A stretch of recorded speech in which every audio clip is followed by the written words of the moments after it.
su nombre completo y cómo le identificamos. Mi nombre es Lourdes Torres Santos, soy maestra del Sistema Público de Enseñanza, maestra de escuela intermedia. ¿En qué escuela va actualmente? Estoy en la Escuela República del Perú, en la calle Loíza, en San Juan.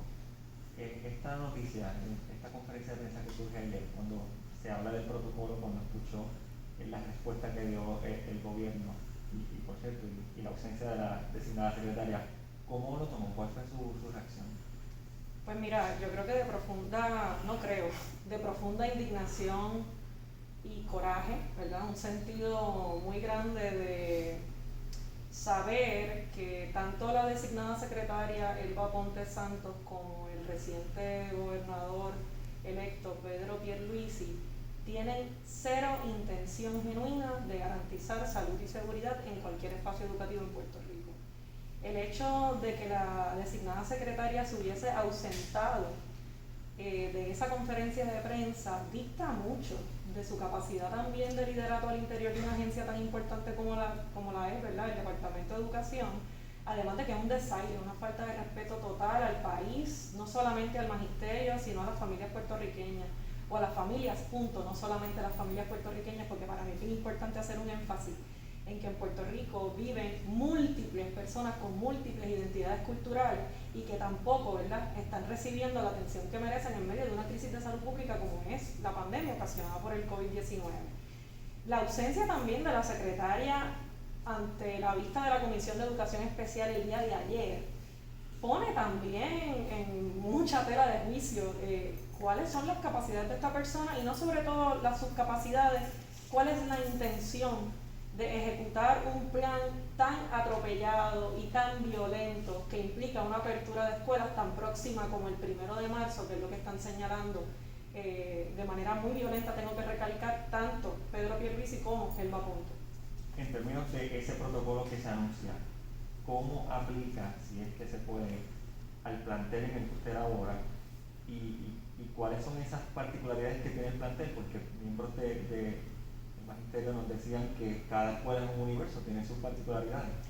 Bueno, como tú comprenderás, cada escuela es un universo porque estamos hablando de la docencia, estamos hablando de la pedagogía que está aplicada a cuerpos humanos, que no es lo mismo tú pensar en abrir un centro comercial donde tus preocupaciones o tus checklists son unos, a tú estar abriendo un espacio educativo donde tú reúnes no solamente a niñez y a juventud, sino que también recibes adultos en el espacio. Así que cuando tú me haces la pregunta de cuán atemperado está este protocolo, que es el anejo B, ¿verdad?, es un anejo que tiene alrededor de 7 componentes y que cada componente tiene a su vez más de 4 incisos en particular que hay que cumplir, yo tengo que decirte que se ha violado la autonomía escolar. Básicamente, nosotros pudiéramos hablar de un reinicio saludable, que es lo que queremos los maestros y las maestras en Puerto Rico. El magisterio necesita, ¿verdad?, porque no solamente es por nosotros, sino por nuestros estudiantes, un reinicio saludable. Ese reinicio no se puede dar de cara a las próximas fechas, porque el cumplimiento de este checklist requiere de un proceso de autonomía y de discusión.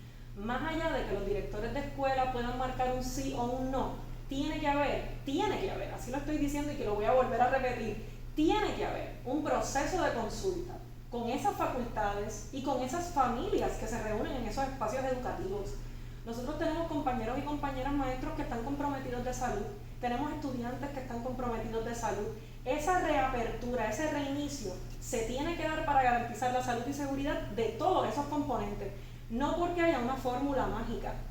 Nosotros podemos tener unos lineamientos del CDC, podemos decir a grandes rasgos que tal vez el protocolo que se presentó ayer cumple con esos lineamientos del CDC. Lo que sucede es que en arroz y habichuela y en la práctica continua, en lo que vivimos las maestras y los maestros y las familias en Puerto Rico, esto no nos garantiza nada. Porque incluso después de los sismos, ustedes recordarán, y la opinión pública, por eso es que lo tengo que traer, solamente nosotros los maestros y las maestras habíamos recibido la página 9 de ese informe. Nosotros nunca pudimos ver en detalle los hallazgos. También se creó un checklist que muchos directores marcaron como que sí, como que la escuela estaba apta.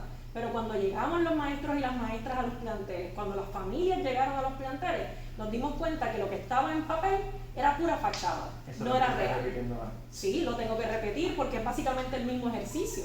El Departamento de Educación está tratando de utilizar la misma estrategia que se utilizó con los sismos para identificar una escuela como apta o no apta con el tema de la pandemia. O sea que nosotros estamos viendo también que hay un desfase total en términos de comprender un evento tan importante como el tema de la salud pública. Así que necesito volver a ser muy empática en que la autonomía escolar es la pieza clave en el andamiaje para la reapertura saludable de las escuelas públicas en Puerto Rico. Lamentablemente nosotros recibimos un atropello muy grande bajo la administración criminal de Kelleher y del gobierno de turno de Rosselló. Ese ataque criminal que recibimos fue el cierre de las escuelas públicas en Puerto Rico. Nosotros pudiéramos estar ahora mismo hablando de una reapertura paulatina si pudiéramos también reabrir escuelas cerradas para poder entonces segregar a nuestras poblaciones de manera más cómoda, garantizando ese distanciamiento, garantizando también unos controles, ¿verdad?, de entrada y salida que sean más eficientes. Para desmenuzar un poco el asunto de la autonomía escolar, ¿cómo sería ese escenario ideal si finalmente se escuchara ese reclamo que están haciendo y se aplicara y se les permitiera entonces ejercer esa autonomía? Yo voy a tomarme aquí una licencia pedagógica aquí para explicarte a ti y a las personas que nos estén escuchando. Antes de la ley 85, que es la mal llamada reforma educativa propuesta, empujada por Kelleher y los secuaces, existía la ley orgánica del departamento, que es la ley 149. En esa ley existía todo un andamiaje de participación democrática de los distintos sectores que componen una comunidad escolar.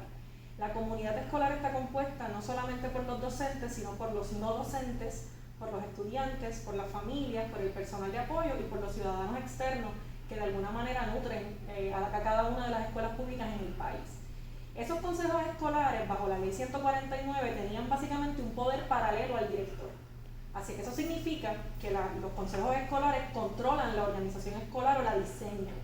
Y que tienen un poder paralelo significa que no necesariamente hay un poder de veto, ¿no? El consejo escolar puede decir que estamos en contra de esta postura que asume el director. Con el cambio a la ley 85, que es la mal llamada reforma educativa, esa reforma que es una reforma criminal, se pierde mucha autonomía porque entonces el director tiene un poder de veto sobre las decisiones del consejo. Y los consejos escolares son las estructuras democráticas al interior de cada escuela.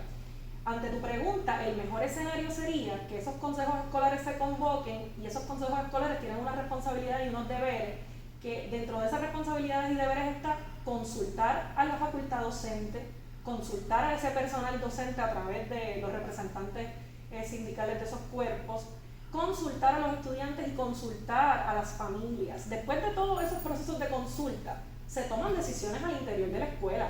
Gran parte de la organización que nosotros tenemos en las escuelas públicas de Puerto Rico, en algún momento, ¿verdad?, respondían al mejor interés de esas comunidades escolares. Ahora mismo no estamos bregando de esa manera. Ahora básicamente, después de la ley 85, son los gerentes de distrito, que ni siquiera se les llama director, ahora se les llama gerente, como si fueran el gerente de cualquier Kmart.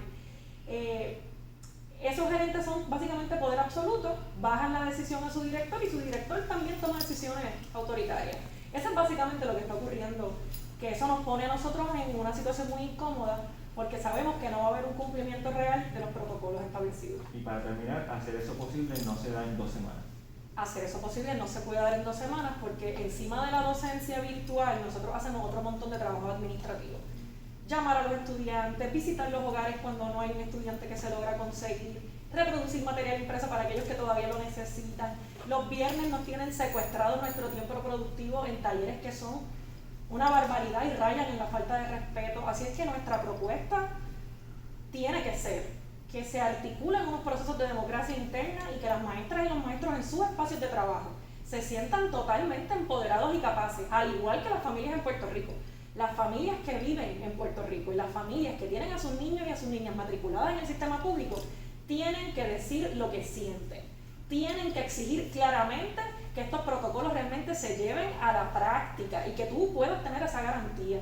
Así es que para ir cerrando, ¿verdad?, una exhortación a todos mis compañeros docentes, a mis compañeros no docentes, a los transportistas, a las familias, a los jóvenes de este país. Nosotros necesitamos que nuestras escuelas sean seguras y creemos en una reapertura, pero no creemos en una reapertura que nos vaya a costar vidas y no solamente eso, una reapertura que solamente va a servir para enriquecer bolsillos específicos de la clase política de turno. Así es que esa es mi exhortación, a que nos comuniquemos y retomemos la autonomía escolar. Gracias.